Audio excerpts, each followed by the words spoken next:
Ustadz, mohon penjelasan, apakah tolak ukur seorang lebih baik dari hari kemarin? Apa tolak ukur standar penilaian kita bahwa orang ini lebih baik daripada hari kemarin? Apakah karena pendapatannya bertambah? Apakah karena jabatannya tinggi? Apakah karena badannya sehat? Bukan. Lalu apa standarnya? Ketika dia istiqomah. Innalladzina qalu rabbuna Allah, orang yang berkata Rabbku Allah, summa istaqamu, istiqomah dia. Pada saat dia kaya dia istiqomah, pada saat dia miskin pun dia istiqomah, pada saat dia sehat dia istiqomah, pada saat susah, sakit, sempit pun dia istiqomah. Maka itulah standar. Tapi kita sulit istiqomah kalau tidak berjamaah. Inna syaitan, sesungguhnya syaitan, ya isa'an ya'udahul musallun. Setan sudah putus asa untuk menggoda orang sholat, tapi dia menanamkan walakin fit tahrish, ditanamkannya permusuhan di antara orang yang sudah berjamaah. Maka yang pertama adalah taubat, setelah itu menjaga istiqomahnya, dia mesti berjamaah.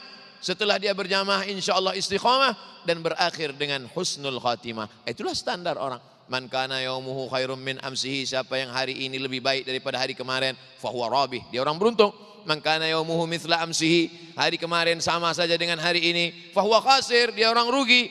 Man kana yaumuhu syarrun min amsihi, hari ini lebih jelek, lebih parah, lebih buruk dari hari kemarin, fahuwa mal'un, jadilah laknat Allah Subhanahu wa taala. Mudah-mudahan kita semua adalah hamba-hamba yang istiqomah. Baik, kita lanjutkan lagi berikutnya Ustadz.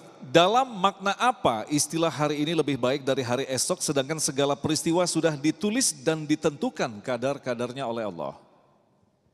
Memahami konsep takdir, maka umat ini banyak melepaskan ayat-ayat takdir dari kehidupan Nabi Muhammad SAW. Jangan lepaskan ayat dari konteksnya, tapi lihatlah bagaimana Nabi dan sahabat memahami takdir. Pada tahun kedua hijrah, perang Badar, Nabi naik kuda 150 km dari kota Al-Madinah Al-Munawwarah menuju lokasi perang Badar. Apakah Nabi hanya duduk dan tidur saja? Ketika ditanya oleh sahabat, ya Rasulullah, kita nggak ada usaha. Nggak usah usaha, udah tertulis di Lauhil Mahfuz kita menang kok. Nggak begitu, penuh dengan strategi. Nabi memilih tempat berkemah dekat oase, tempat air. Kenapa di dekat oase? Karena kalau kita berkemah di dekat tempat oase persediaan air, berarti kita sudah menang 1-0. Karena musuh pasti kehabisan air, haus dan dia kalah. Pagi-pagi Nabi habis sholat subuh langsung berbaris, menyusun barisan. Disusun barisan di tempat terbitnya matahari. Supaya apa? Karena kalau menyusun barisan di terbit matahari, musuh di sana, maka mata musuh akan silau, kalah 2-0. Lalu kemudian diamati, diintai.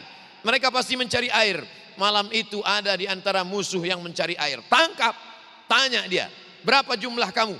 Kata yang mencari air itu, saya tidak tahu jumlah tentara kami berapa, karena kami cuman tukang masak, koki. Berapa yang kambing dipotong? Berapa unta yang disembelih? Dia sebutkan sekian.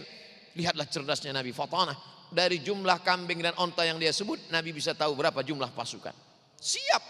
Dan dari mulai Isya sampai subuh, Nabi berdoa mengangkat tangan. Ketika Nabi SAW berdoa, lalu kemudian jatuh sorbannya. Biasanya kita kalau sedang berdoa, sorbannya jatuh, pasti kita ngurus sorban dulu. Apalagi kalau handphone bunyi. Tapi Nabi apa yang dia lakukan? Ketika dia sedang berdoa, maka Nabi SAW membiarkan sorbannya itu jatuh. Sampai datang Abu Bakar Siddiq meletakkan sorbannya ke pundak. Hasbuka, cukuplah itu wahai Rasulullah. Artinya apa? Seimbang antara usaha dan ikhtiar. Tak tahukah Nabi apa yang tertulis di Lauhil Mahfuz? Dia tahu. Allah kasih tahu. Jibril beritahu. Dia sedang mengajarkan umat ini jangan berserah kepada takdir. Karena kita tak tahu apa yang akan terjadi besok. Makanya kita disuruh.